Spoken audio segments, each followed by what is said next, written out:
substance found by a Southwest Arkansas man be part of a government test?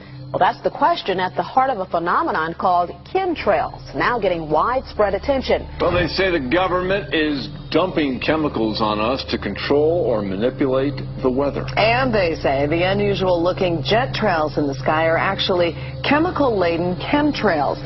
People say the government is up there in airplanes spraying all kinds of chemicals to change or manipulate the weather, leaving what you see there, and they call that a chemtrail.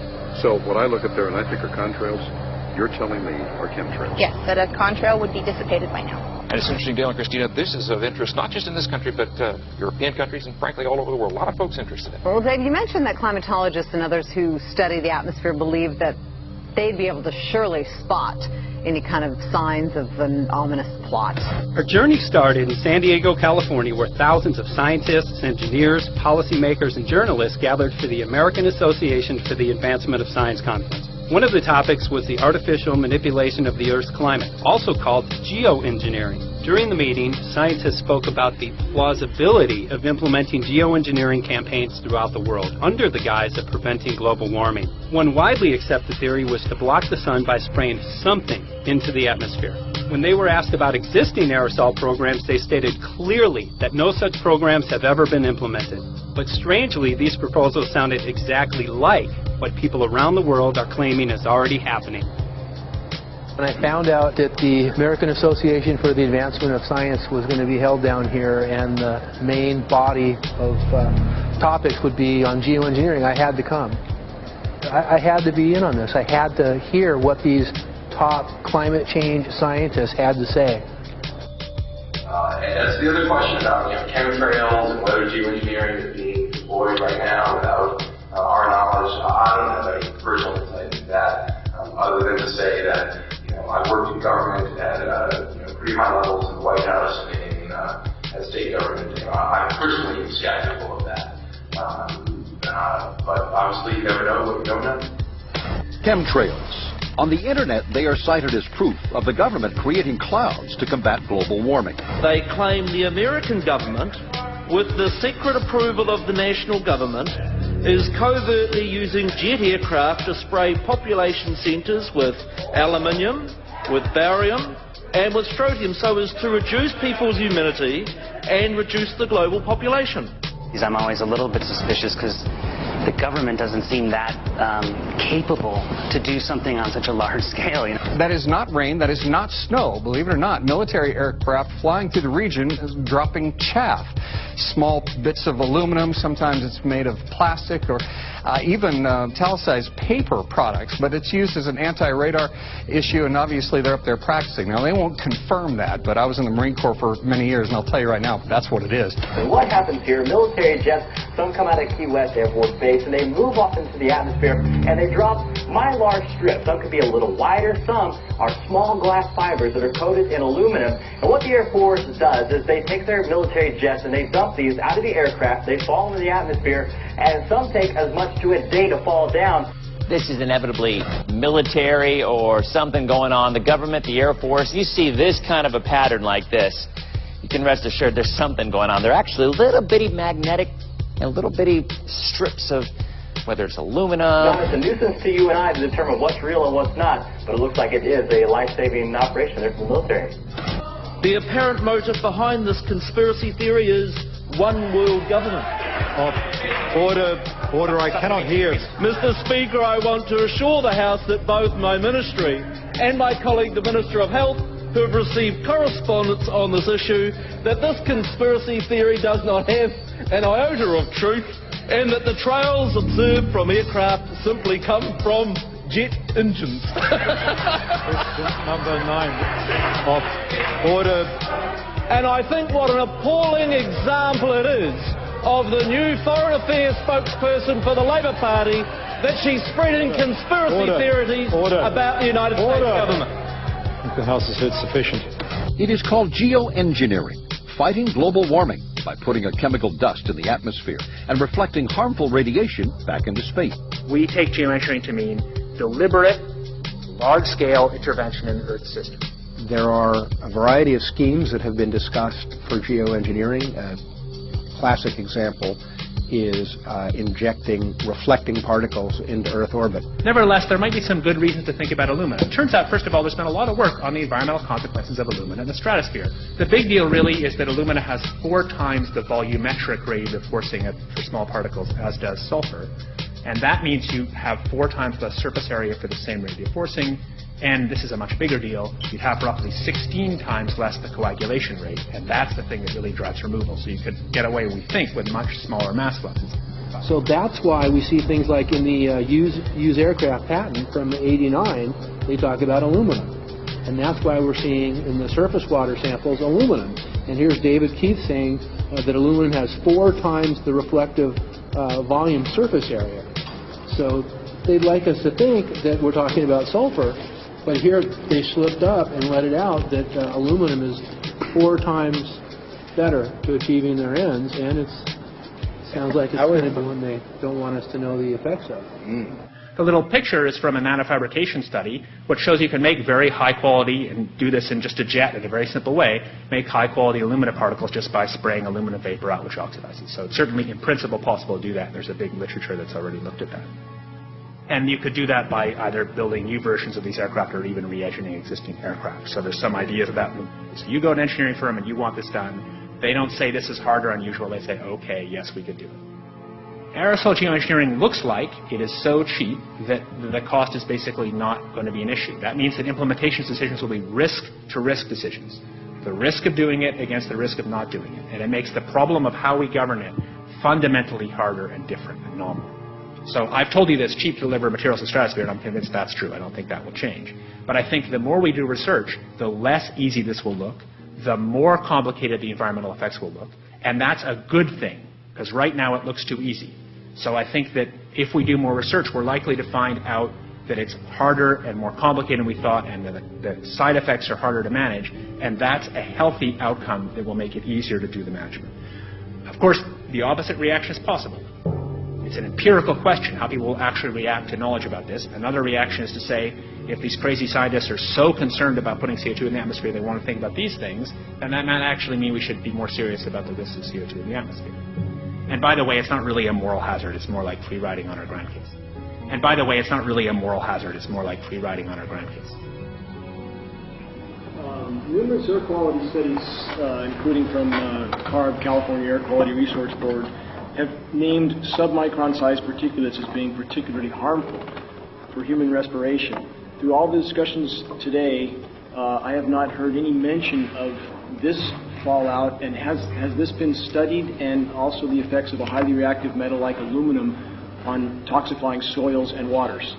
The question is, what would be the effects of these materials on human health if they came down into the stratosphere, in particular small particles and aluminum? So the collaborators of mine working on the aerosol scheme are actually folks from Carnegie Mellon who've focused on human health impacts. And while we haven't published it, that was the very first thing we did, was do the order of magnitude calculation in level pencil and paper, but with an expert on human health impacts about whether there could be an issue. And for aluminum or other particles, there are a lot of toxicological things that need to get looked at seriously. But if you're just thinking about the sheer number of particles and the human health impact of small particles, the answer is, well, we haven't published it. That was the first thing we looked at with some of the leading experts who do epidemiological research on human health impacts, and it's not even close to being an issue. To clarify, so 10 megatons of aluminum dumped into the atmosphere would have no human health impact. So let me be more careful here. To separate out the toxicological, so the alumina we've only begun to research and published nothing. The alumina we've only begun to research and published nothing.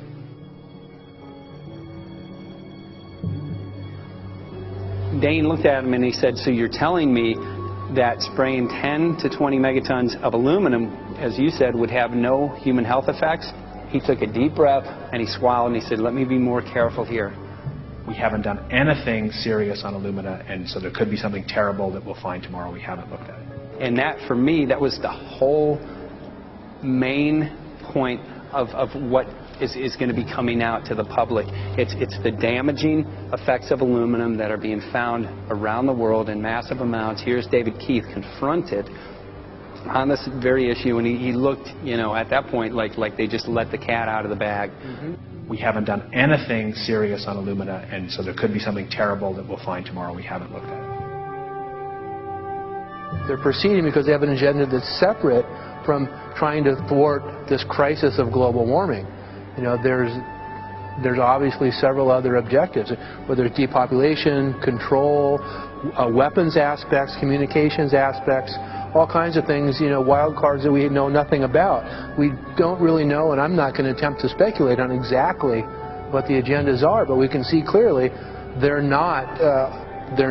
agendas are not benefiting mankind. You know, it's benefiting the agenda of the elite. And so I think the question is, how do you draw the line between some activity that is allowed and doesn't need global governance and activities that do require global governance? Dr. John Holdren has agreed to serve as Assistant to the President for Science and Technology and Director of the White House Office of Science and Technology Policy. I look forward to his wise counsel in the years ahead.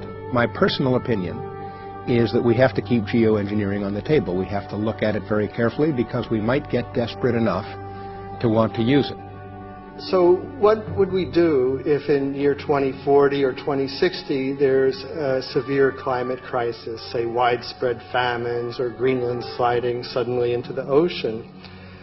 That the only plausible way in which we could start the Earth cooling this century is to directly intervene in the climate system, say by putting particles in the stratosphere. We do stuff in the stratosphere all the time, of course, and so it's not as though the stratosphere is absolutely pristine.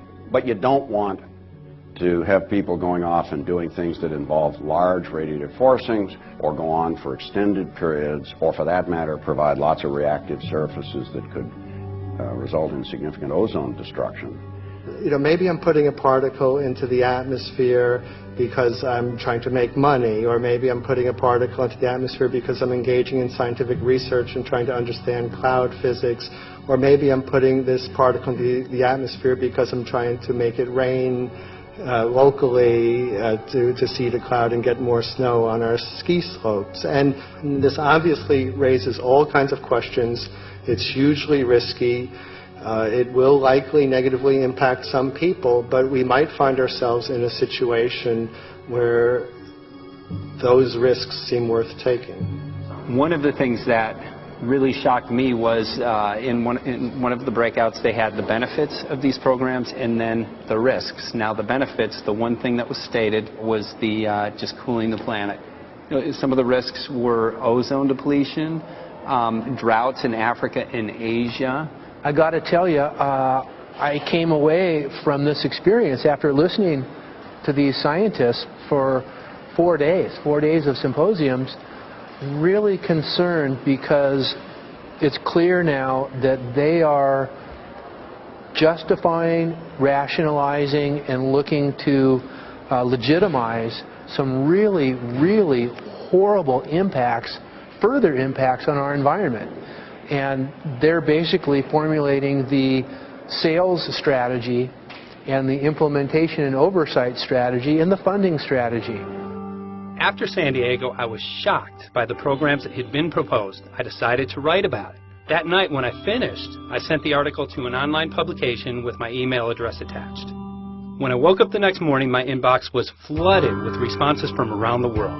Why? Because I had just broken the story on aluminum in geoengineering models, which I had no clue at the time that very few people knew about. Now this metal, aluminum, is being found in massive quantities way above normal levels all over in rain, in soil, and in snow. After that, the calls started pouring in from people who were desperate for someone to investigate. That was the fuel that started the film. Before we started filming, we had the opportunity to sit down with one of our favorite authors and documentarians, G. Edward Griffin, to find out what he knew about the subject. I'd like to talk for a minute about an issue that's getting more and more attention. That's the issue which scientifically is called stratospheric aerosol geoengineering, also called the chemtrail issue. I'm very aware of the chemtrail versus contrail controversy. As far as I'm concerned, it's an open and shut case. I have been watching the development of jet travel from its very beginning. I used to live near the Los Angeles airport. Remember when the first jets came in and landed, man, they made a big noise. We never heard a noise like that before.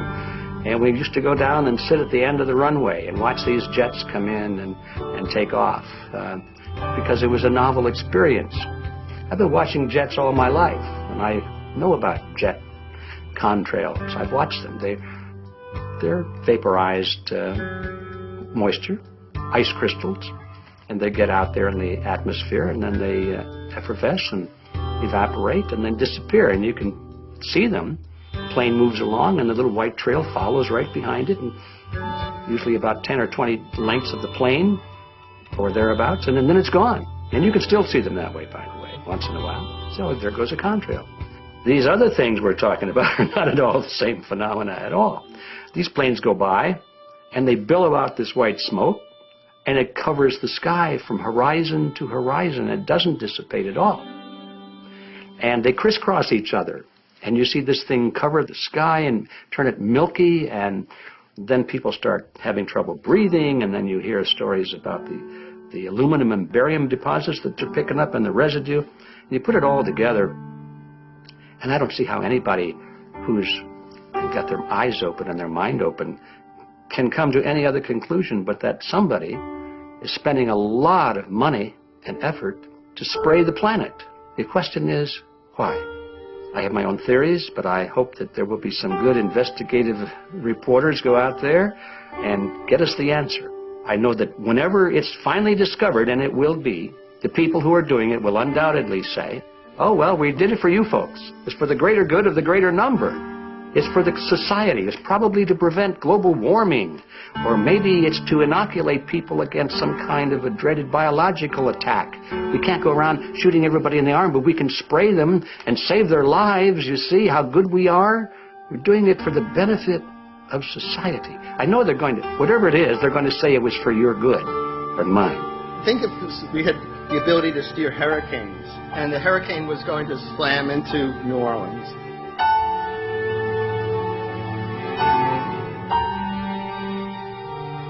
And let's say you could steer it so it would hit Mississippi instead. Where for 100, that means I would be willing to more or less kill 18 Mississippians to save 1,800 New Orleanians.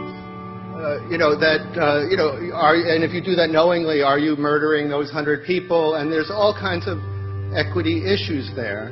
Now, also, we might be wrong about our steering, and if we didn't do the research right, maybe our steering would intensify Katrina and even kill more people in New Orleans. And so this question of how do you develop the confidence to know that your intervention will reduce overall damage, and then how do you deal with the understanding that you might be damaging some people who wouldn't have been damaged before while saving people overall?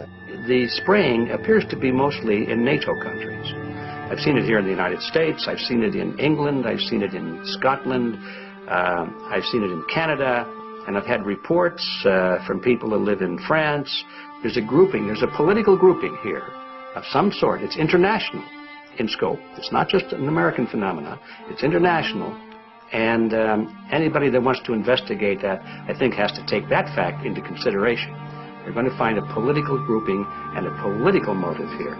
But in my humble opinion, it's not in your good or mine at all. I don't know what it is, but we'll soon find out.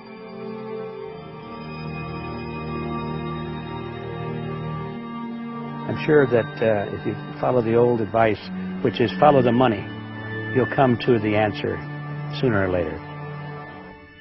Soon we realized that we all shared the same need to get this information out there, to share with the public, to let people know what is being done.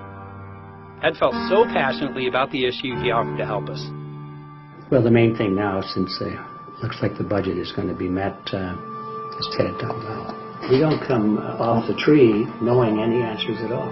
Yeah, we're not scientists. We're just asking questions, exactly. And we've got to be very skeptical about the answers. It's totally accurate, totally honest. Why can't people see this? They're not hearing it. They don't know that the facts are not being presented to them. We're very lucky, you know that? Look at this opportunity that's being dumped on us. I know. Opportunity. It's, well, this is Yes. It's going to be a battle, I know that. Challenge and a battle, but I mean, why are we here if it's not for that? We're going to go to a short break with TJ. Boxy, I go to get him tomorrow, so it's going to be you for the moment. I'm calling him again. So. Sounds good. I saw the sky crisscross with chemtrails, and I can't remember if it was in L.A. or if I was on the road, but I had looked up one day, and I thought, look at that. That's not the flight path, man. That was a grid, a regular grid over the city, and I couldn't believe my eyes. Milky white clouds. And, you know, it all seems very obvious, and now the evidence of what we have on the ground with the aluminum, the barium, strontium, and with what we see in the patents and what the geoengineers say are going to happen, I mean, for the everyday Joe, this is a slam dunk. This is a very delicate moment for the powers that be, because they're taking a covered-up operation like the tropospheric aerosol program, or chemtrails, Project Icarus, whatever. It's had many names over the years. And they're making it overt into a geoengineering scientific shield to deflect sunlight, because global warming's out of hand. So at this very moment, the belly of the beast is right above us with no armor. Whether people believe in chemtrails or not, the geoengineering should be scary enough. And when people learn about geoengineering, chemtrails will then become apparent, because they're the same. So you're talking about a global conspiracy here. Geoengineers propose doing this on a global level. Off to Redding, California. Guess this is the second step after the AAAF meeting. We'll see what we find.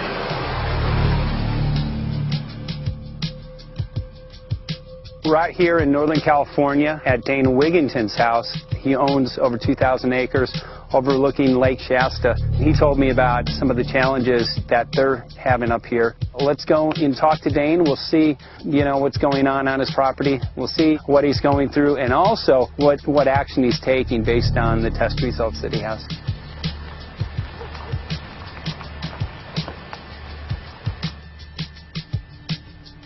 As you know, I have a background in the energy fields.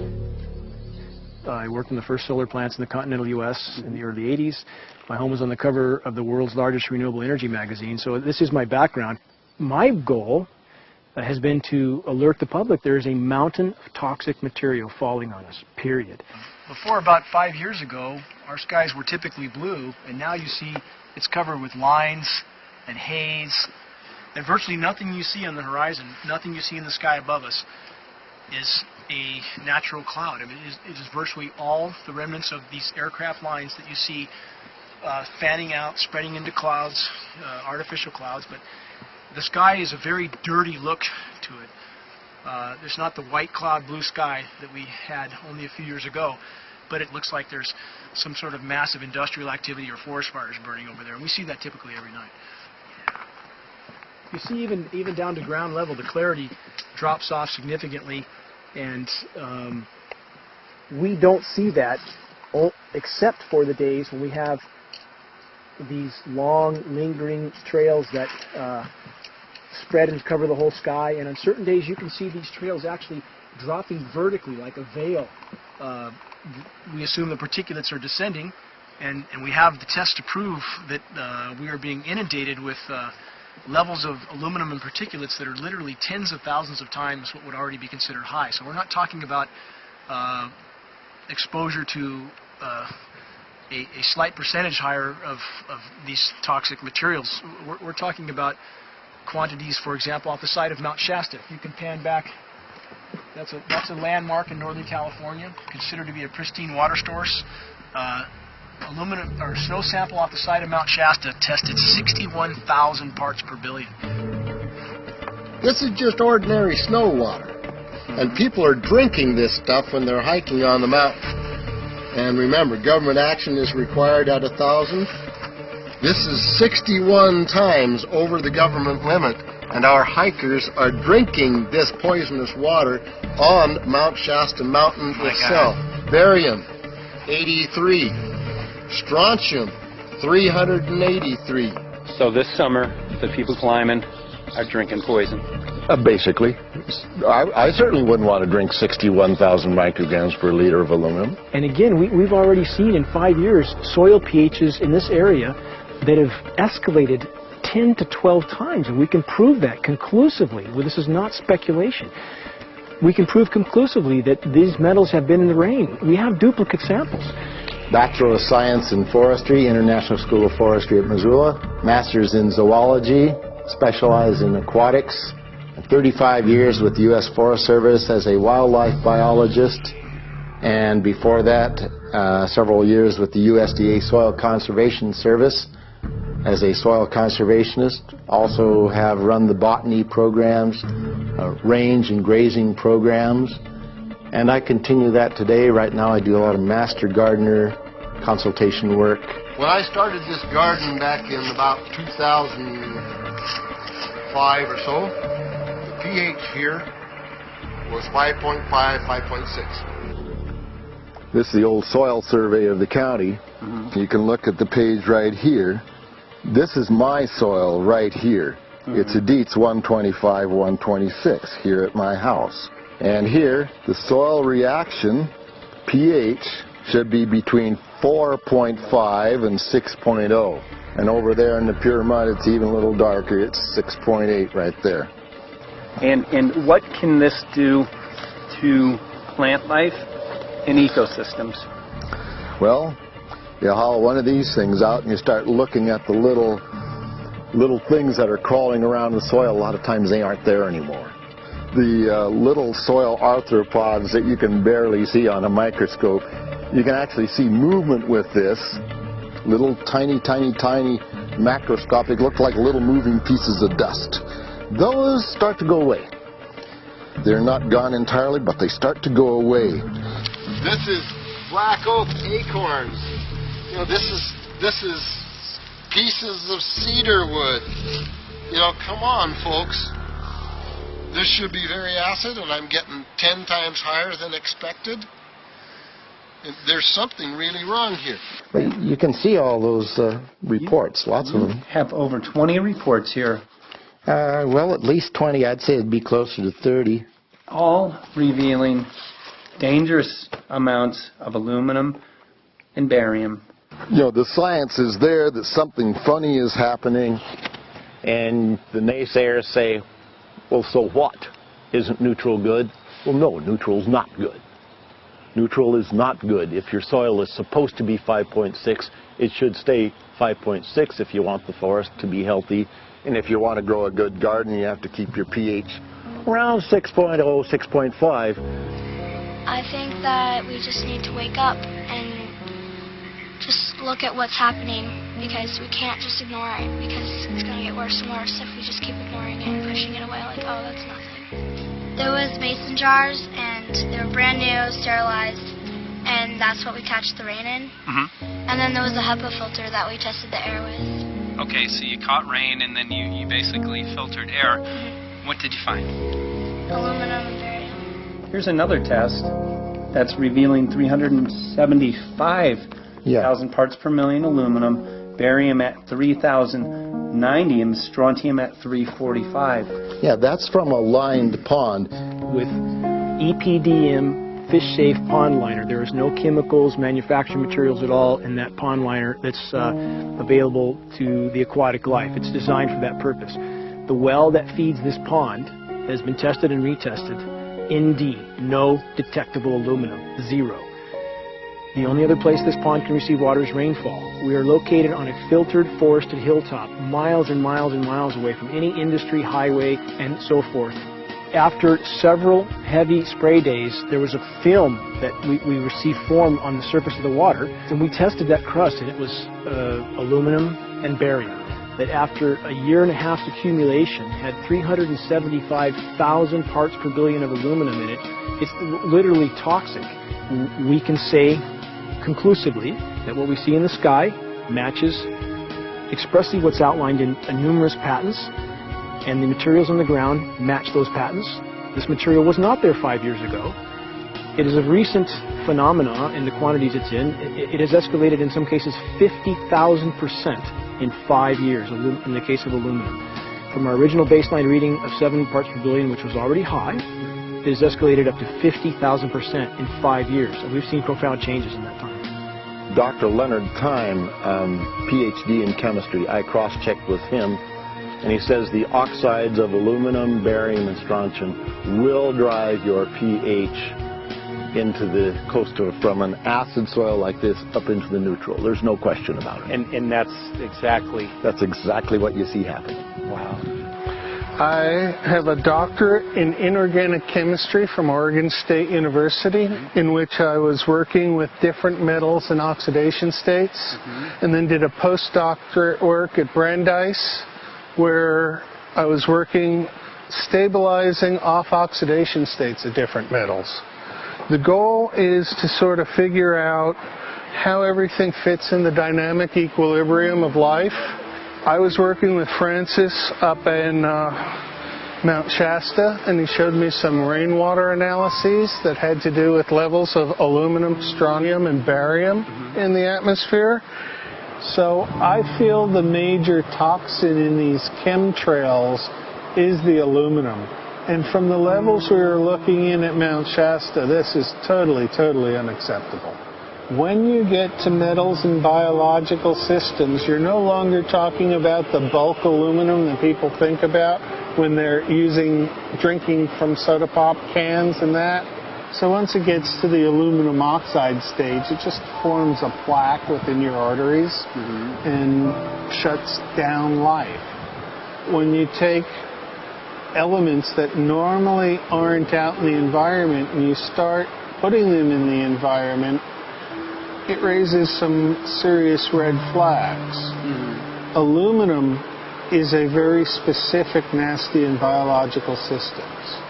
It takes that site and it never lets go, and it shuts down the site, and that's it. And so as you accumulate aluminum over time, it causes major neurological damage because it ends up as aluminum oxide that's essentially stuck in place and can't be flushed out by normal systems. At the core of everyone's condition is always some level of toxins. And aluminum is known to have cancer-causing effects. The half-life is decades. I think that we should be working on taking more of these toxins out of our environment instead of adding more toxins in. It's very concerning that if we add more toxins to our environment, that will be increasing the rates and risks of cancers. Even one patient is not worth it. So sad that they would consider putting aluminum in our environment to affect something when they could be causing so much more damage.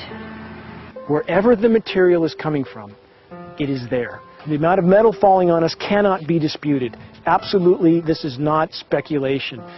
The amount of metal in the last 4 years, as I said, have increased to a degree of thousands of times, and California Air Quality Resources Board has studied the aerosols from China.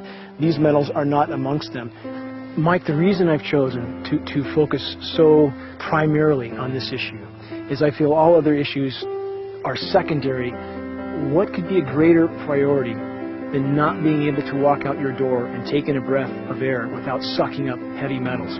If our land base is being poisoned, if our waters are being toxified, what will we have left to work with? Whatever we choose to focus our time and energy on, whatever our political beliefs, that this is a common ground for all of us. We must have air that we can breathe that's not full of toxic chemicals and metals. We must have water that's not completely laden with whatever is being emitted from these aircraft. And if people stopped to consider that the atmosphere is as thin as a layer of paint on a basketball, it is an extremely thin layer that allows life to exist on this planet. To simply treat it as a physics lab and experiment with it until it is broken beyond repair is folly of unbelievable proportion. And if people understood that this sort of experimentation not only is going on, but has been going on for a very, very long time. Going back 50 years, there's been countless climate manipulation, weather modification programs that the vast majority of the public is completely unaware of. And if they think that this is not true, that certainly that somehow they would have known if it was occurring, I would ask them to look at things like Agent Orange and the things that governments do because they can, because there's no one to stop them, because they have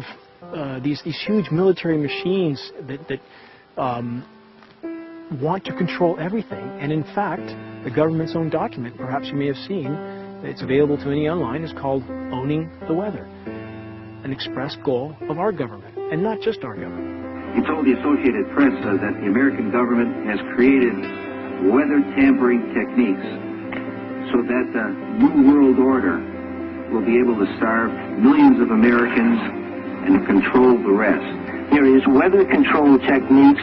Number one, the entire patents on the equipment. Number two, Senator Claiborne Pell's complete statement and story of his own that not only does it exist, but that we even utilize it as far back as the Vietnam War. Well, we're going to do what we can. Let's see what we can do. You got the scientists behind you. The scientists are with you, so at least this scientist is with you. I may not have $1 million budget, but I've got enough to show that something's dreadfully wrong. You got it. All right. So Arizona will be this Monday, the 21st. Senator Johnson up in Show Low. So we're going to be in the car a long time.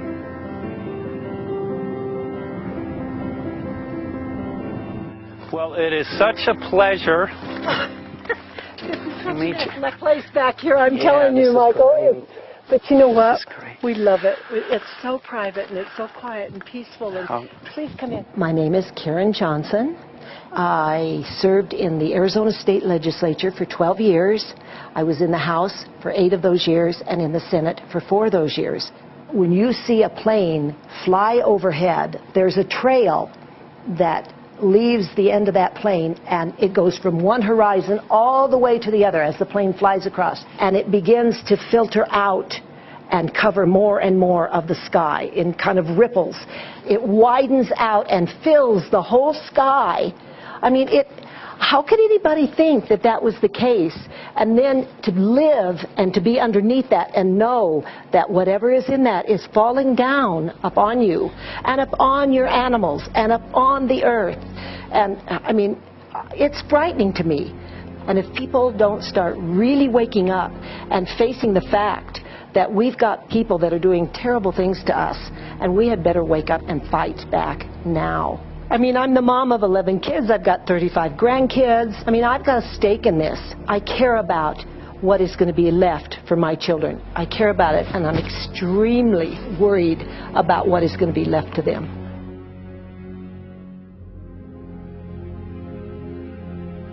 Aluminum is toxic, and we know that it's accumulative. And we know that we're getting more. So we're absorbing it in the air, we're drinking it in our water. So we are accumulating more. So the thought of more aluminum being dispersed in our environment in the way that you mentioned is very frightening to us and very disturbing to us.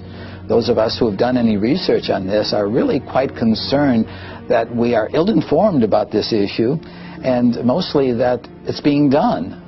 Aluminum is toxic. We know that it is. We can debate as to the amount of toxicity that is going to be disturbing the body, but as far as really accepting the fact that it's accumulative, it's synergistic, then we have to conclude that it's not a good idea to put it in our atmosphere, especially when we know we're getting increased amounts, and especially since we know that the scientific communities around the world are pointing a finger at the heavy metal toxicities, at the toxicities that we're absorbing in the day-to-day food that we eat and the air that we breathe.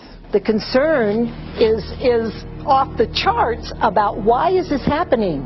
Why is this being allowed to be sprayed continually all over the United States, all over the world? Who is paying for this? I mean, the incidence of Alzheimer's has just skyrocketed, which evidently has to do with an accumulation of aluminum in the brain cells. I mean, I think almost every family has been touched by a member as they get older having Alzheimer's. And it's a horrible disease. And to say that, well, this just came because people drank soda pop out of aluminum cans, you know, when my father passed away with Alzheimer's and he didn't ever drink soda pop, you know, that explanation doesn't ring true with me. And so I'm wondering, how much did this chemtrail spraying back in the Illinois area affect him? Aluminum and fine metal is an accelerant. friend who's a firefighter up in Pine, Arizona for 20 or 30 years says that the wildfires now that they're fighting are way beyond anything they've seen before in intensity. And when you look at the air samples and you see the fine particles of aluminum, which is very flammable, and magnesium settling on the trees, this is causing unprecedented savage wildfire. But if you look at this, you can see these are parts per million. They sent this to me, and I just found this to be extremely interesting because we should have like 2 parts per million of aluminum in our air. And this is saying that there's 39,000 parts of aluminum. That's astronomical. Barium is high. I mean, these are way off the charts of what people should be breathing or what's coming down on them. And, you know, if people wonder why their health is deteriorating, why they're having to go to emergency rooms, why they can't breathe, you know, why they're getting Alzheimer's, this has been planned. We have elites, I don't know what you want to call them, one worlders, Illuminati, I don't know, whatever you want to call them. But with these people that don't care about the average person. They only care about themselves, their greed, their power, and if they eliminate, you know, 2/3, 3/4 of us from the planet, so much for the better for them, because then they don't have so many people to have to herd around and worry about. So this is a lot what this is about. And this is very, very alarming and scary. I mean, where is this stuff coming from? And why? Why is this kind of stuff being put out there?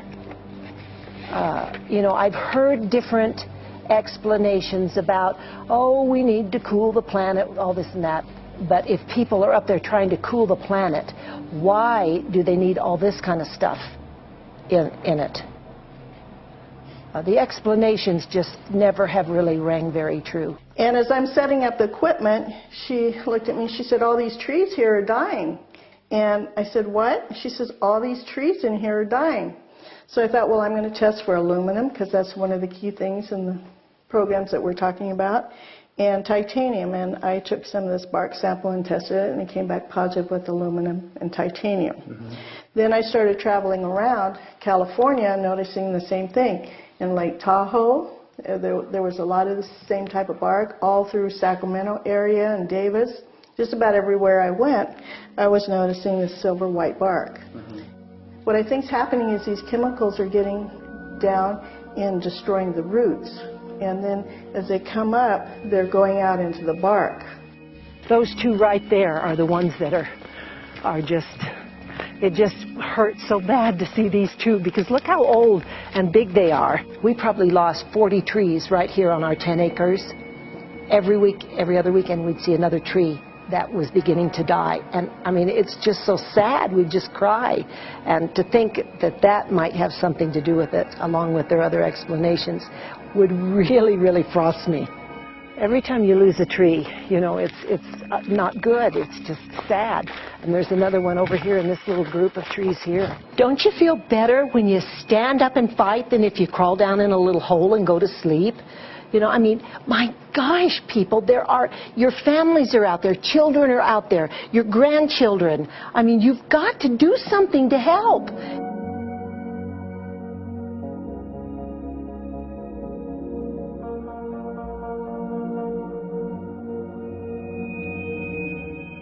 My greatest hope is to get people to question.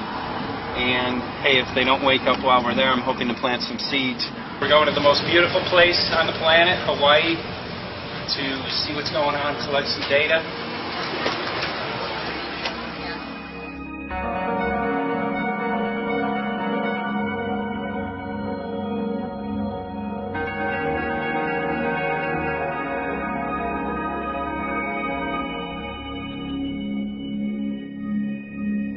Thank you for having fun with us. Hope you enjoyed the trip. Have a great vacation and welcome home if you're lucky enough to live here. Thank you.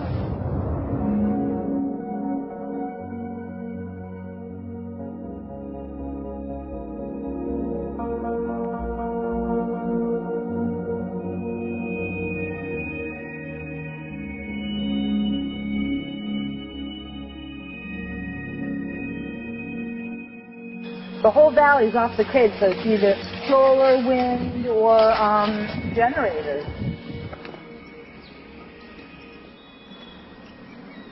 Look at this, man. Yeah, the mind can't even conceive of a dream of this. Right. Yeah, right. Even coming here, and one would never think, you know, in paradise that it's getting destroyed.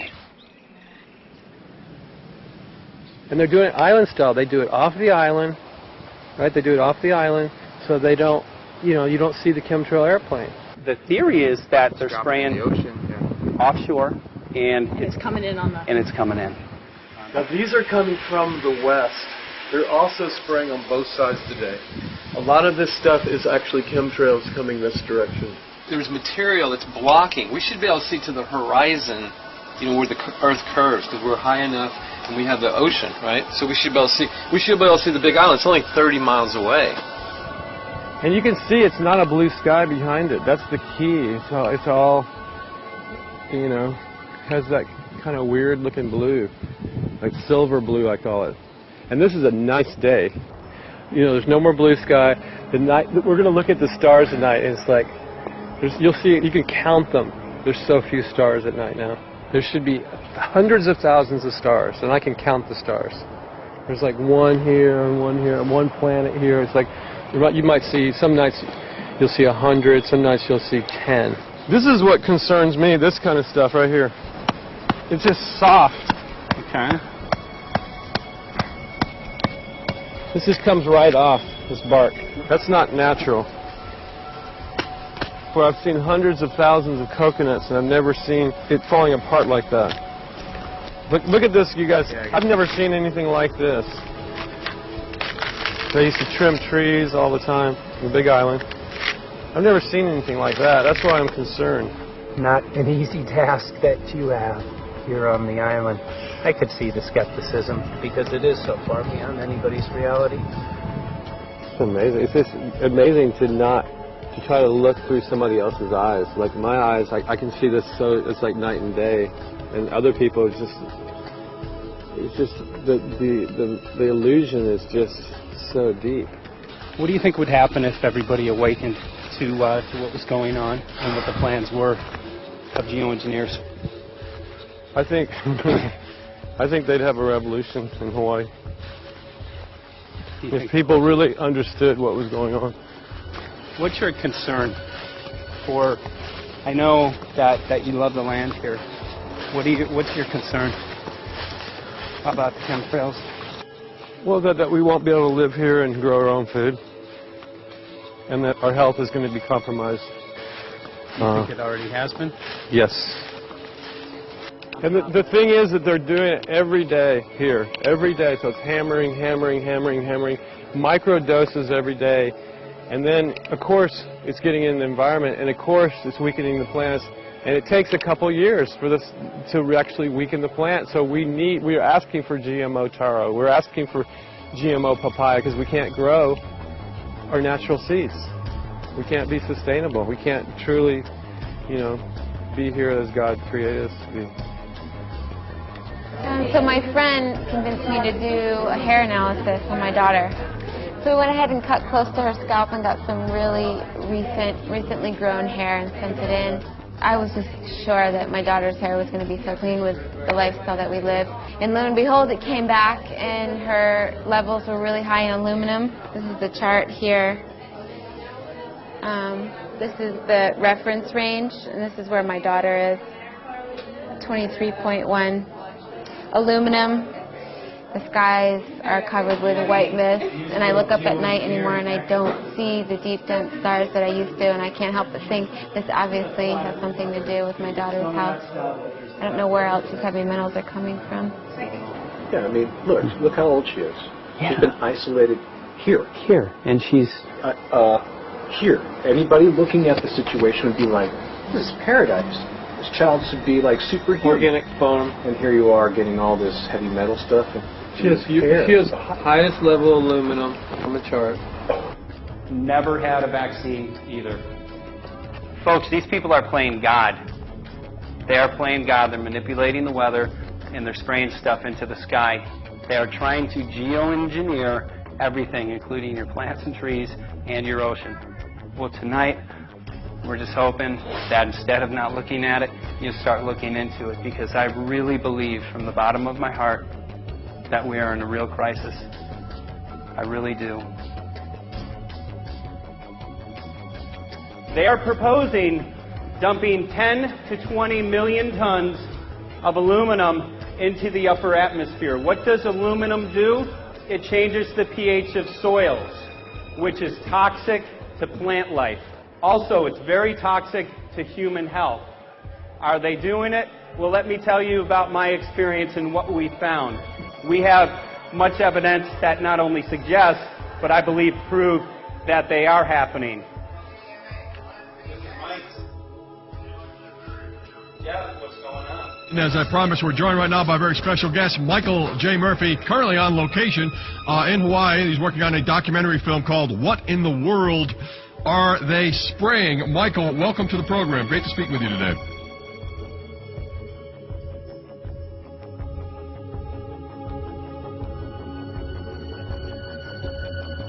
I had a friend who recently, he's always looking at things from a different perspective. He's a bit of a conspiracy theorist, you know, and he says that whenever the president comes to L.A., there's no spraying that week. Could you have a better place for an interview? I mean, look. Well, this is being done over our farms and over our things. So basically, they want to eliminate our ability to eat organic food, have clean water. So in some ways, it sounds to me like, and you know, again, it's just a projection, but it sounds to me like this is control. How do we control the masses? Yeah. How can aluminum be good for you in any? And what was the second chemical you mentioned? It's barium. Barium aluminum. Obviously, those are toxic to everything. To human health. To human health, to farms, to animals, to everything. 61,000 parts per billion. And there should be a government alert at 1,000? At 1,000, people are drinking this. People that climb the mountain, they're drinking that snow. It's poison. Oh my God, that's so disgusting. So that's 60,000 times above regulation. Exactly. 60,000 times above regulation. And I've talked to friends, and they're like, well, that's just ice. That's just condensation. And I'm like, you can talk to a second grader. Ice doesn't float in the sky and spread out that way, you know. You're not an expert, but you're a concerned citizen who said, wait a second. Who's actually doing the research. Yeah, you're doing the research, and that's what we need to do as Americans and say, you know what, I want to know what's going on. I want to know what the FDA is doing to my food. I want to know what the government's doing with my air, my water, and the soil.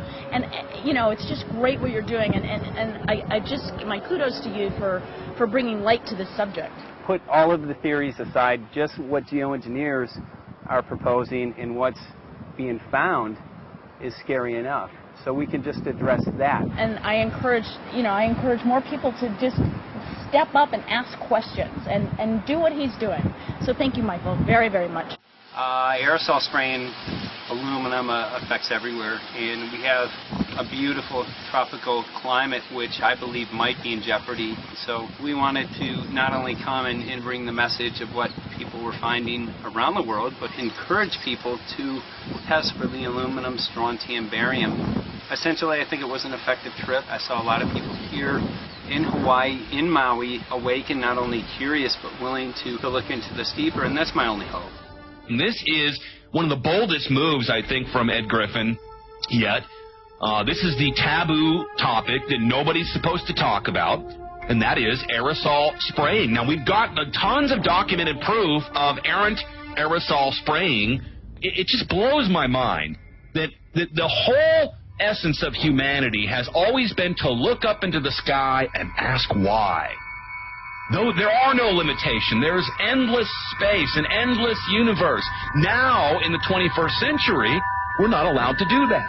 Anyone who looks up and sees the giant grids and the X's in the sky that weren't part of our existence until just a decade or two ago is somehow called a kook. And the people that are the best and biggest proponents for the revolution and for liberty, they don't want you to talk about it because you could discredit them. it seems to be an industry that's being built up to milk the taxpayers by undergoing some kind of a giant global spraying program to make all kinds of money on the project. And they don't seem to care really what effect it has. They're not trying to experiment to see if humans can survive it or anything like that. They just want to get this stuff up. And then we discover, as we're going further down the line, that there are companies generating genetically modified organisms, or seeds, modified seed crops they're being engineered to resist the aluminum in the soil. And a lot of crops won't grow in that. And so now, after they've messed up the soil, all the farmers were going to have to go back and buy seeds that have been genetically engineered to resist the aluminum that have been put into the soil. And all of a sudden, mankind is completely dependent upon these companies like Monsanto and other giant agricultural firms. You can't even grow natural seeds anymore. And we're looking at that. It's a shocking thing. I hope we don't find that that's true. But all the arrows right now are pointing in that direction. We get into cost-benefit analysis here because there's also HARP could be involved in this. Geoengineering, as you guys mentioned, which is documented heavily in Dennis Kucinich's bill, that is the Space Preservation Act, which, by the way, I don't think got through Congress. And then Kay Bailout, as we call her here, Kay Bailey Hutchinson, also put together some legislation in order to qualify geoengineering, which, again, is supposed to save us all from global warming. But it is cost-benefit analysis because they can benefit on so many different levels. Ed, that's how they do everything, isn't it? That's right. And, you know, there's an old adage, if you just follow the dollar, follow the buck, you get to the source of the problem. And it looks to me like there's a tremendously profitable industry being built up right now around this concept of geoengineering or weather modification or reducing global warming and all of these other things that can be sold fairly easily to an unsuspecting public. They all say, oh, well, that's good. We don't want global warming, you know. And so they put up with this, and they don't question, they don't criticize. But behind the scenes, you see a whole industry being built up, which is, as I say, tremendously profitable. And the money for all of that is coming from the taxpayers. And it's a scam, is basically what it is. We're just focusing on the one area that is real easy to prove. There's no speculation in the area that we're going into. They definitely are doing this geoengineering. They definitely are talking about it. They're working up formulas for it. They're putting together strategies for it. They've got funding for it. Everything is in place. We don't even have to go into those other areas to make the case. Okay, let them believe that, but at least they must understand that there's no question that they're talking about it and planning to do it. And so shouldn't they be equally alarmed about what they're going to do if it can be shown that barium and aluminum and some of these other toxic metals are very destructive to the planet and destructive to human health? Isn't that enough? You know, how many issues do we need to crank into this? And so, you know, if you're going to kill the planet and kill the population, do we need any other reason to be alarmed? What in the world are they spraying? Thank God people are asking this question. That's all we want. We just want to be able to ask these questions. Our good friend G. Edward Griffin, all these years, Mike Murphy and Paul Wittenberg are doing this great effort with your help. This is a community effort to get people real information. What in the world are they spraying? Any final quick comments before we're out of time? And my only final thought is that we asked the question, what in the world are they spraying? And we now know what it is. And folks, you're not going to like it.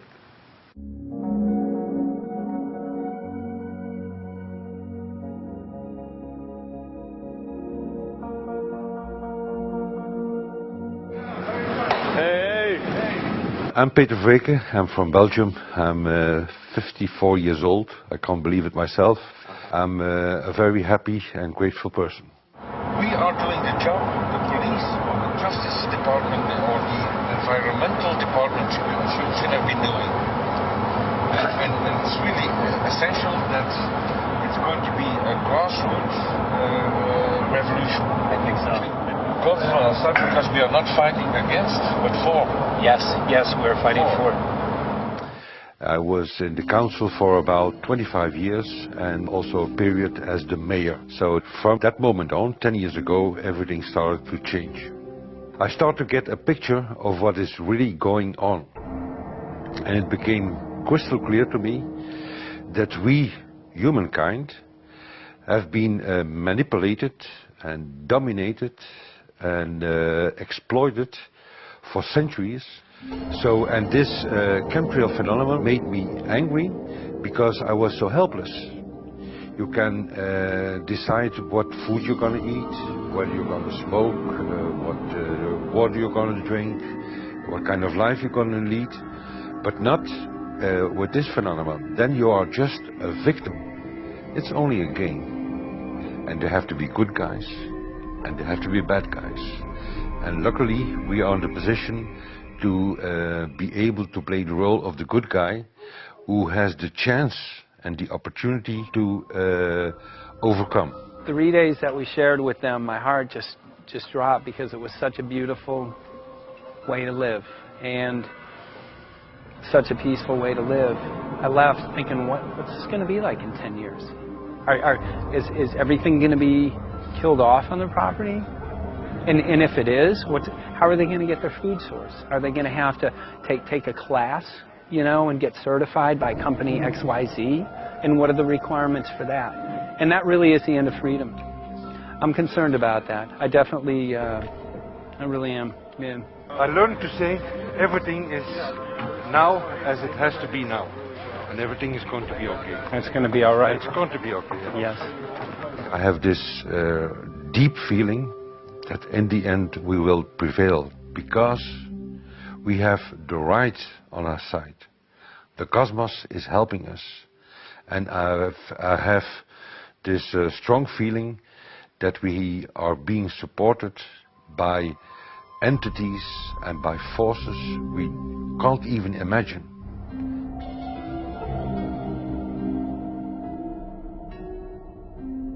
Here for the first time we have this scientific proof that we are being spread.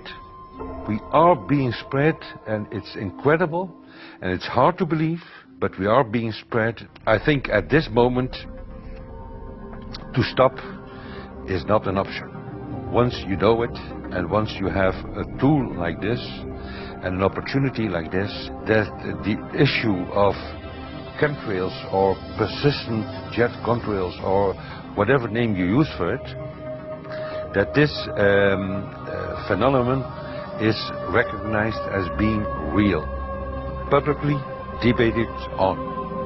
In the context of geoengineering, I think it's high noon to bring this to the public. This is what the sky is supposed to look like. These are old paintings. We forgot this, I'm afraid. In the years that I have been a medical research journalist, I have looked at many, many things, and I found the same three issues in whatever I'm looking at. And that is that we are being dumbed down, we are being made sicker, and we are being made infertile.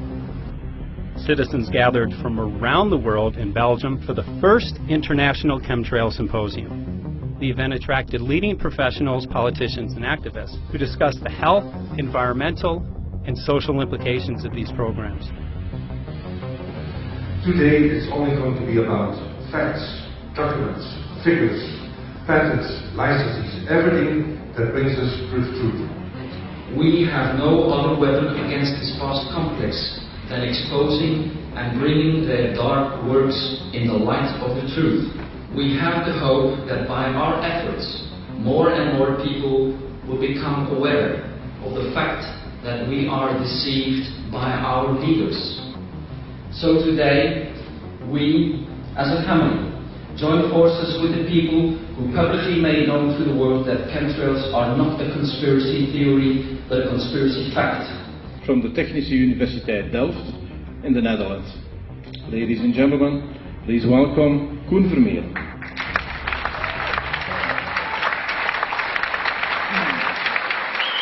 Well, I'm Koen Vermeeren. I'm a university professor of Delft University of Technology. Usually people are with their heads to the ground in their own two-dimensional space and they don't look up. But if you do, you see more and more spaces like this. And it worried me too. I have no explanations to our students about these phenomena. And then I studied it myself, and I found out that I couldn't give them the answers they wanted, because I think that the phenomenon is not natural. It's not natural what is happening, and the explanations that are given to us are not enough for me. If you look at them from a scientific point of view, the first thing a scientist does is trying to explain something. Because I'm smart and my students are not as smart yet, so I have to give them answers to questions. But if you ask most scientists honestly, they cannot answer all your questions. If people are using climate control all over our heads, I want to know about it. I want to know the consequences, I want to know the health impacts, I want to know everything. I need, as a teacher in my university, to give answers to my students. And they have good questions. And I don't have the answers. And I want to know. Excellent. And we should discuss this. Ladies and gentlemen, for here you in the auditorium and for all over the world, Michael Murphy.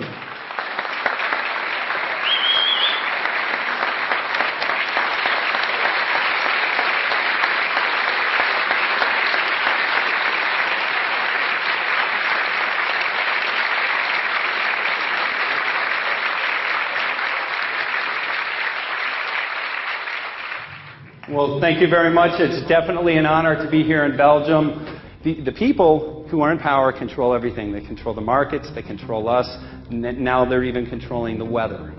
And they can use that for warfare applications. The one thing that they cannot control is what God had originally made, and that's natural organic seeds.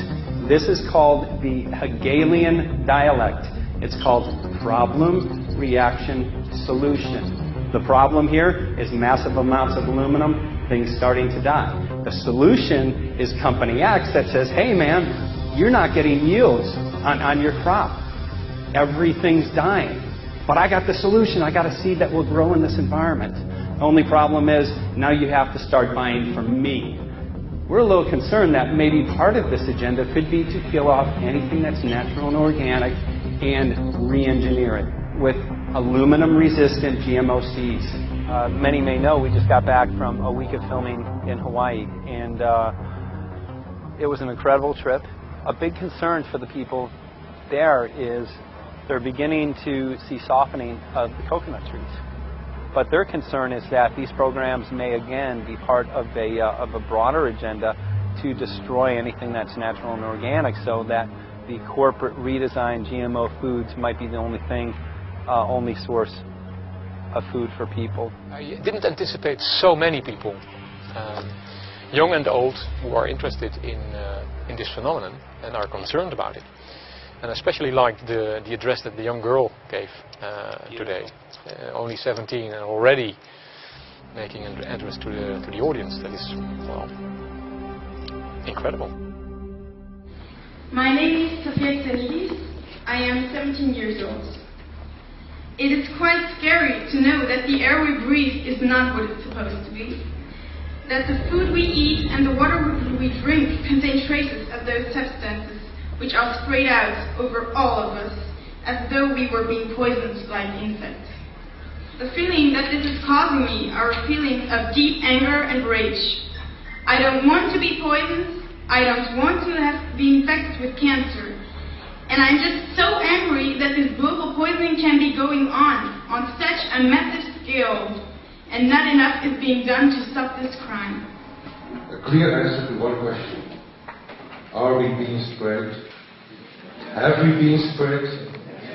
And is it their intention to spray again and again? What are we going to do about this? How are we going to deal with it? How are we going to stop it? I know the answer.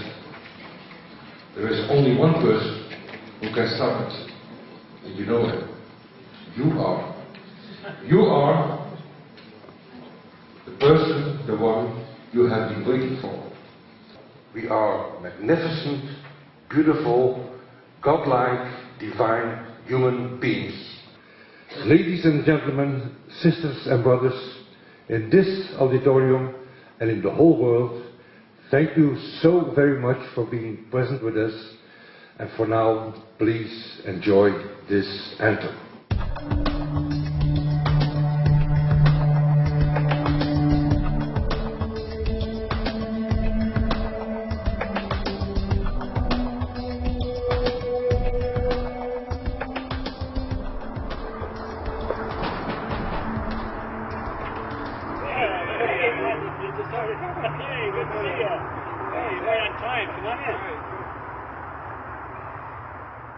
So, anyway, I'm glad that the weather's been good for you fellas so far. Just think if we were doing this in the wintertime, you might, if you're going to Washington, D.C., you might run into snow. Thank God we're not. That's right. You know, it's interesting because of the different weather modification programs. There's something like, I think, right around 32 in the continental U.S. alone going on. So the theory is that geoengineering is in part weather modification. You know, Mike, that's a very good point. There are so many subsets connected with this issue of geoengineering. People are writing to us all the time with information about the connection to global warming and the connection to weather modification. Some people think there's a connection with Morgellons disease. Others think it's kind of a means of transmitting electromagnetic impulses from the HAARP antenna system up in Alaska and Siberia. Boy, it gets your head spinning. And each area, I think, is worthy of investigation, but we have so little time. I think it's wise for us to stay focused on just the aerospraying and the toxic effect of these chemicals and the destruction of the planet and the damage to human health. What more do you need than that to convince people that we have to put a stop to it? So to stay focused, I think, is our mission on this one.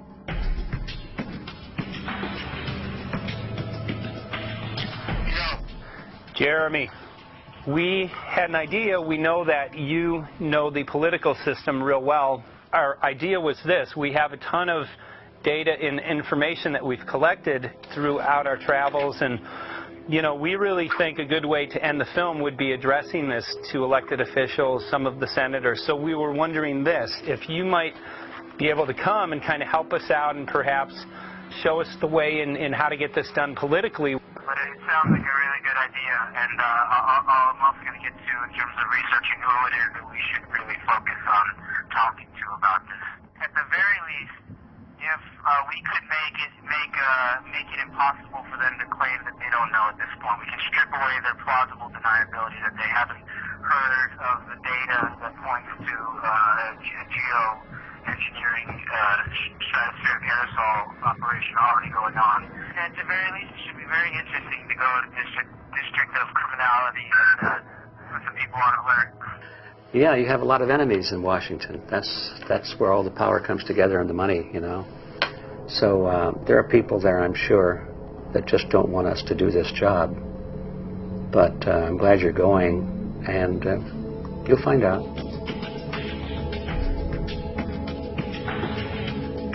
We took the data to Washington, D.C. There we presented our elected officials with the following letter.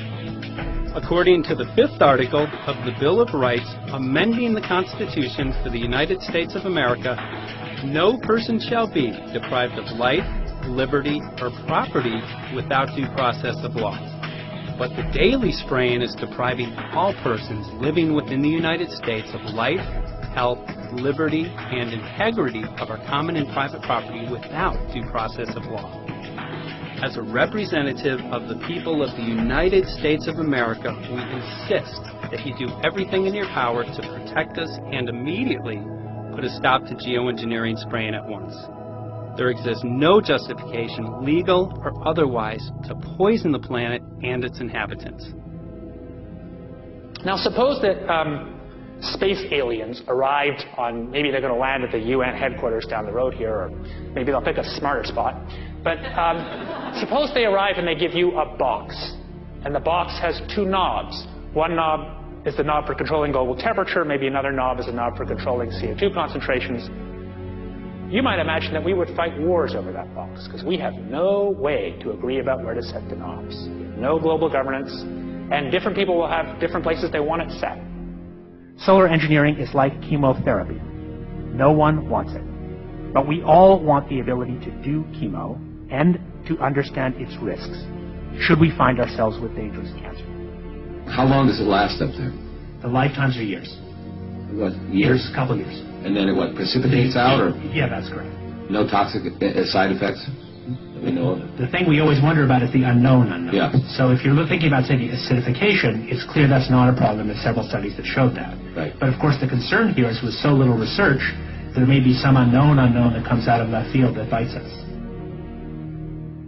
My name's Mike Murphy. I'm a filmmaker in from Los Angeles. We're covering an issue called geoengineering.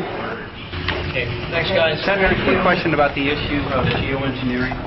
I'm afraid I don't know what you're talking about. And wondering if you were supportive of geoengineers' proposals of spraying 10 to 20 million tons of aluminum into the atmosphere. I should really get a briefing paper on it before I give an opinion. Oh, not a problem. Are you aware of the issue? Not completely. At all? Okay. Do you have a letter from constituents, and people have concerns? Yeah, We're making a documentary about the I don't know. You guys have credentials to be here? Yes, we do. We pass through security as well. Endowed by our Creator. I think so. Please don't touch my properties. You're lying. No, why? What did we lie? What did we lie about, sir? No, we're not. What are we lying about? Lying about what? That's a little unusual, huh? I haven't heard that. You're not aware of it? And it appears that these programs have already been deployed. You know, I haven't looked at that proposal, and so, why don't you let me review it? I can do that. Are you aware of? Actually, I'm going to go. Yeah. Let me go ahead and get that. I will take a look at this, and I will act accordingly. General, this program, this openly covert program of the aerosol spraying, stratospheric aerosol spraying, geoengineering, using tons of aluminum, spraying it up in the sky. I have no idea what you're talking about. Okay. Commonly called chemtrails, sir. When you were the head of NEMA, did you see the aerosol trails? Mike Murphy, filmmaker in Los Angeles. Hi, sir. And we're covering an issue called geoengineering, and wanted to know if you're supportive of geoengineers' proposals.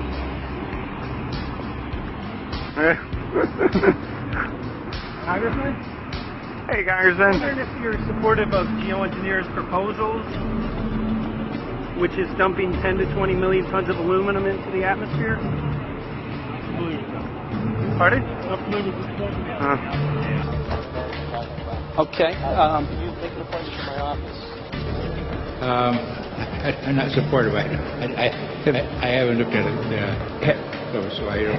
Have you heard of the issue? Because it's becoming mainstream in public, and there are actually congressional committees which are being formed to talk about these programs. Mm-hmm. Yeah. Well, I think when we drop anything into the atmosphere, we should know prior to the effect of that, right? Yes. And if we don't have the knowledge as to what the effect will be, we shouldn't do it. I think there are 4 different options for thinking about deployment of geoengineering. The first one would be we just ban it. I would argue that one does not want to get too firm a restriction in place on small-scale studies early on, because it'll tie the science hands.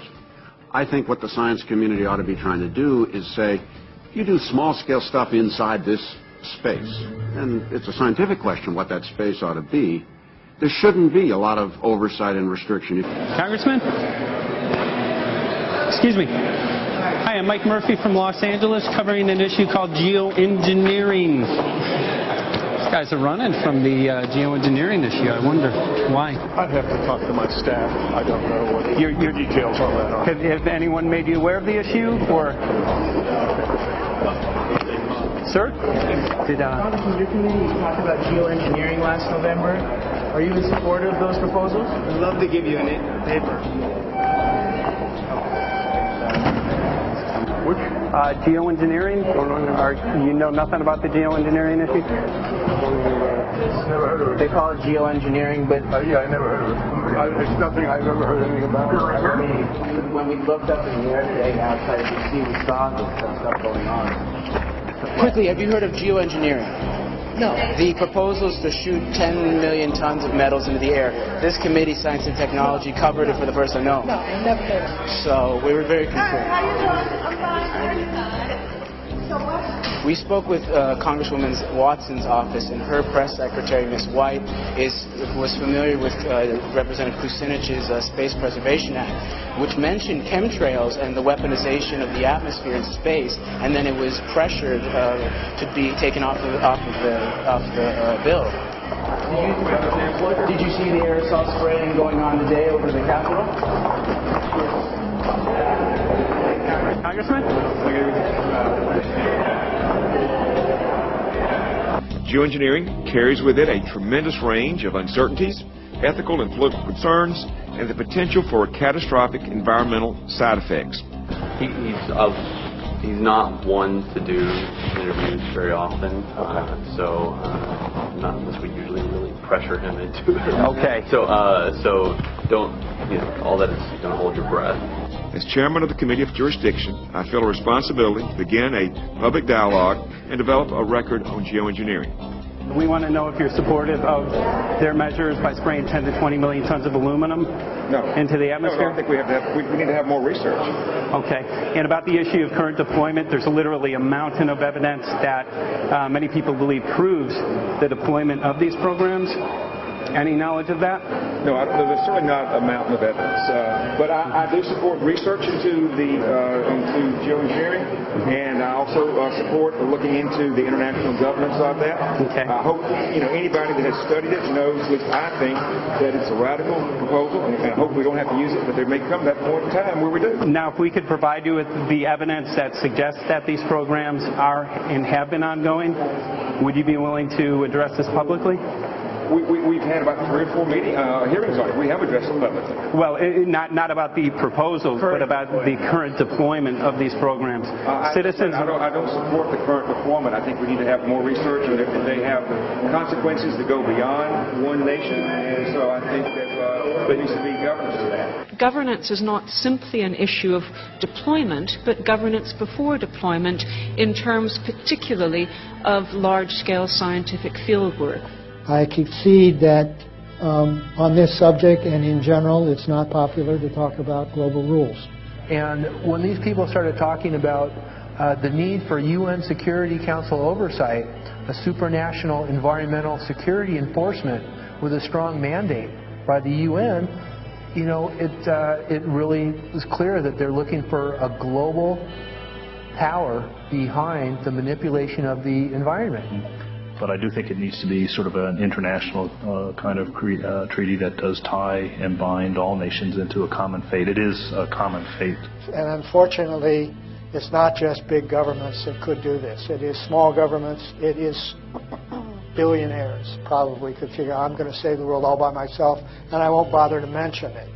How do we decide when there's a planetary emergency? Whose hand is on the thermostat? How do we decide when to start it? There's no way to do that right now. And what if we do start doing it, and then by some problem with the technology or with the will, we can no longer do it? In a year or two, the aerosols will come out of the atmosphere and temperatures will shoot up at a rate much faster than it's going up now. And it's that rate of change that's hard for us to adapt to. So once we start it, we'll be sort of locked into doing it for a long, long time. And so with basically no end in sight. Boeing would pursue this to make a profit, right? I mean, the financial motivation to do this. Let's see. So let me not speak for Boeing. Is that allowed? Okay. Yeah, well, it is what it is. No, but someday, if the U.S. is going to decide to do this stuff, they're going to look to a company who can do it, and you want to be positioned. Boeing would rather get it than Lockheed Martin. So certainly we have an industrial base that helps the country take on technologies and large-scale challenges like national defense. And we do that both for a profit motive as well as, I think, as a national service. So I think it would be truly disastrous if, you know, we discovered a few years from now that there was a black program that some government had stood up to sort of learn on the quiet how to do this. It's pretty clear you can cool the planet, but you will not and cannot bring it back to exactly the same climate state you started with. So you may or may not, and I expect we'll have a lot of back and forth about how useful it is to ameliorate the risks of climate change. I think there's a good evidence it probably is useful, but we don't know. But it certainly can't get you back to exactly the climate you started with. I think everybody agrees with that. Do you think you'll see deployment in our lifetime? Let me say I hope not. Al? I would agree. I hope not. I hope not. Okay. I see this as something like an evacuation plan. That you build big dikes. Maybe that's the emissions reduction to try to keep the flood from wiping you out. But that if that flood should come, that you'd like a plan for what to do in the event of that catastrophe. So I see these options more as a catastrophic response option and not as a way to reduce risk of everyday climate change. You would advocate mitigating consumption of beef as a means of accomplishing your objective? Yes. How would you suggest going about that? You can't. I mean, it's your job to decide what to tax and what not to tax. Obviously, if you wanted people to behave differently, you give them incentives and disincentives for behavior. But I'm sure that's the answer you wanted to hear, Mr. Smith. If only my time had not expired. Thank you, Mr. Chairman.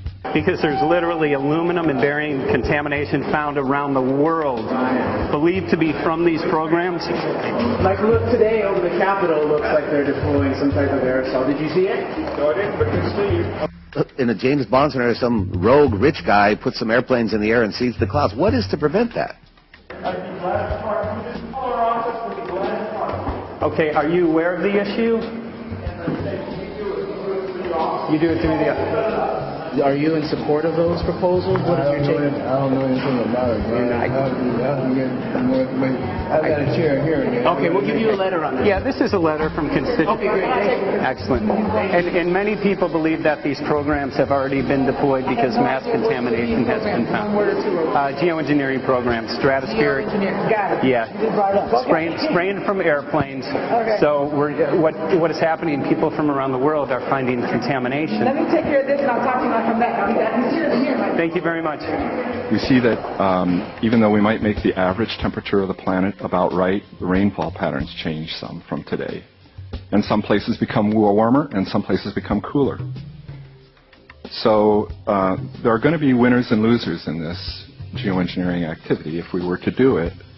But nevertheless, as David has said, there are reasons why we might consider doing it. Many people are deeply concerned about it because of the toxicity of aluminum, and it has been addressed to Congress in various committees. Would you take a look at a letter from some of your constituents addressing the concerns? Excuse me if I go. Okay. Can I give you a letter from constituents? Are you aware of their proposals of dumping? Gotcha. Thanks. Well, I'm not familiar with it, so I don't know what they're doing. Okay. Well, geoengineers are proposing just that, dumping aluminum and barium into the atmosphere. Why would they do that? Aluminum's a precious metal we can use. Well, the stated goal is to actually cool the planet. However, there's a... Sounds strange. Right, exactly. So they're proposing dumping these metals into the air to block the sun, essentially.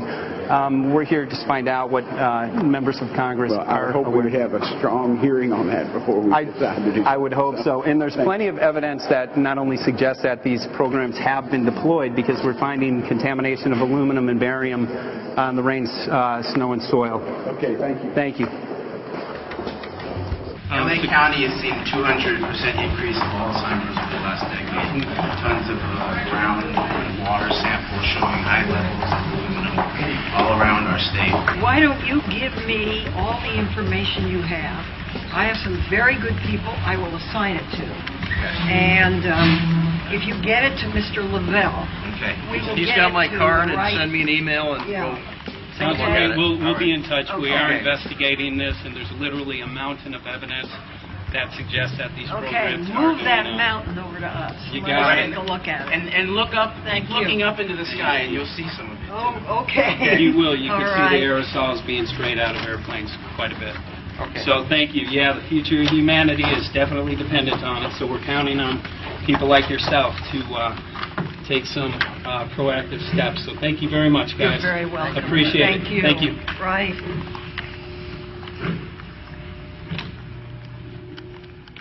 A lot of Congress was running down the hallways to avoid answering any questions, looking for doors in the hallways. So apparently the war is against all of us, and we're all in a hostage crisis. People who took an oath to uphold and defend the Constitution are not only know this is happening, are participating in this. And all of us have a duty to stand up and speak out about it. Why is the water being contaminated? Why is the soil being contaminated? Why are aluminum-related diseases going up? And it's affecting all of us, and thus we all have the duty to stand up and speak out and get educated and stop this. For our own sake, for our children's sake, it is a crucial moment in history right now. As human beings, we need to decide whether to live on our knees while being sprayed and poisoned every day, while being under a continual threat, or whether we are going to stand up and live as free human beings and seek truth, justice, peace, and freedom for all of God's children. So as you can see, we're ending our film here in Washington, D.C. We've made many public officials aware of this. Most of them either denied any knowledge of this, or they simply were unwilling to address the situation with us. So as you can see right behind the White House, we do have aerosols behind us. The spraying has continued. What is the solution? Is the solution here in Washington, D.C.? Clearly, this is one of the solutions, but the solution is not only here, the solution is within you. This issue affects all of us so deeply. So you need to look inside. Please get active, get involved, start spreading the word with growing awareness. About 90% of the population, we believe, is unaware of this issue, which means 90% of the people who normally might do something if they knew are not doing anything because they are unaware. So please look into your heart, use whatever skill you have to get the word out. The future of humanity is dependent upon it.